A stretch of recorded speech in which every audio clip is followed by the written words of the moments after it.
राधे राधे, जय श्री कृष्णा। तो आइए आज हम सुनाते हैं अहोई अष्टमी माता की कथा। तो चलिए पहली कथा सुनाते हैं।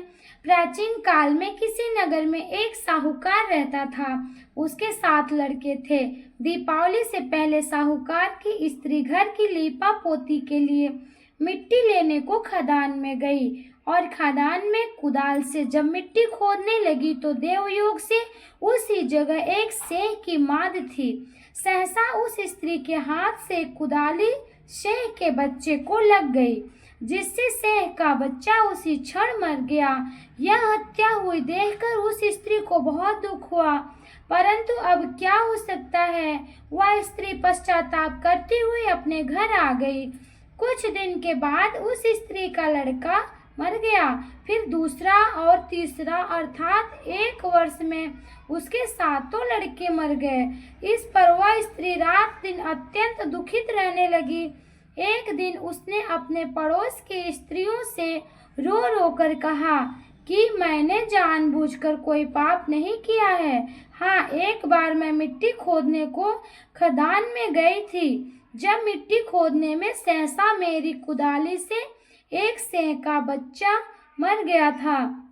तभी से 1 वर्ष के भीतर भीतर 7 लड़के मर गए। यह सुनकर उन स्त्रियों ने धैर्य देते हुए कहा कि तुमने जो यह बात हम सबको सुनाकर पश्चाताप किया है, इससे तेरा आधा पाप तो नष्ट हो गया।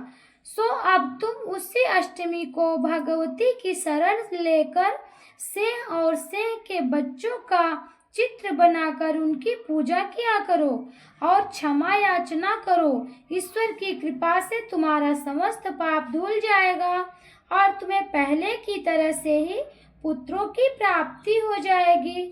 उन सब की बात मानकर उस स्त्री ने कार्तिक मास की पक्ष अष्टमी को व्रत किया तथा हर साल व्रत व पूजन करती रही। फिर उसे ईश्वर की कृपा से 7 पुत्र प्राप्त हुए। तभी से इस व्रत की परंपरा चली आ रही है। जय हो अहोई अष्टमी माता। तो आइए जानते हैं अहोई अष्टमी माता की दूसरी कहानी। प्राचीन काल में झांसी के समीप दतिया नामक नगर में चंद्रभान नामक साहूकार रहता था। उसकी चंद्रिका बहुत सुंदर, सर्वगुण संपन्न, सती, साध्वी, शीलवंत, चरित्रवान तथा बुद्धिमान थी। उसके कई पुत्र व पुत्रियां थी, परंतु वे सब बाल अवस्था में ही मृत्यु को प्राप्त हो गए। इस प्रकार संतान के मर जाने का उन्हें बहुत दुख था। वे पति व पत्नी नित्य प्रति मन ही मन में सोचा करते थे कि हमारे मर जाने के बाद इस अपार धन संपत्ति का अधिकारी कौन होगा। एक दिन उन दोनों ने निश्चय कर लिया कि इस समस्त धन संपत्ति को त्याग कर कहीं वन चलकर भजन करें। ऐसा विचार करके वे दोनों अपना सब घर द्वार ईश्वर भरोसे पर छोड़कर जंगल को चल दिए। जब चलते चलते थक जाते तो कुछ ठहर कर विश्राम करते और फिर चल पड़ते थे। इस समय चलते चलते वे दोनों प्राणी बद्रिका आश्रम के समीप शीतल कुंड पर जा पहुँचे। वहां पहुंचकर उन दोनों ने खान पान आदि सब त्याग दिया और निराहार अपने प्राणों को त्याग देने का निश्चय कर लिया।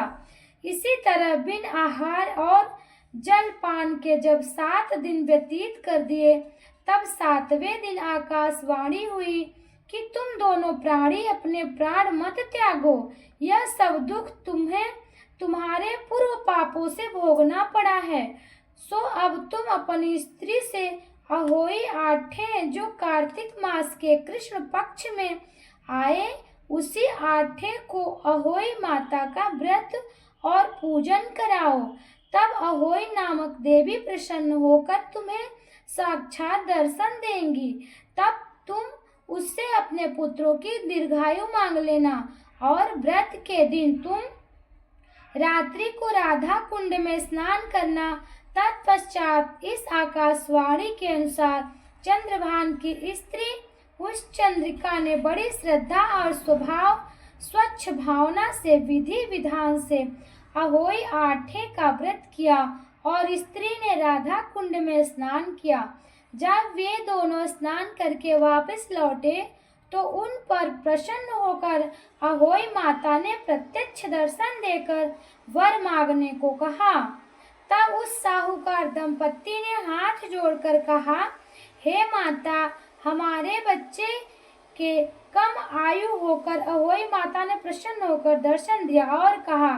उस साहूकार दाम्पत्य ने हाथ जोड़कर कहा, हे माता, हमारे बच्चे कम आयु में ही मृत्यु को प्राप्त हो जाते हैं, सो आप बच्चों की दीर्घायु होने का वरदान देने की कृपा कीजिए। अहोई माता ने उन दोनों की मनोवृत्ति को जानकर उन्हें मुंह मांगा वरदान दे दिया। यह कहकर अहोई माता वही अंतर ध्यान हो गईं। इसके बाद साहूकार साहूकारिणी लौटकर अपने घर आ गए और अहोई माता की कृपा से कुछ ही दिनों के बाद पुत्रवान हो गए और गुणवान बुद्धिमान पुत्र पाकर आनंद विभोर हो गए। अहोई माता की कृपा से इस लोक में सुख भोग कर बैकुंठ को चले गए।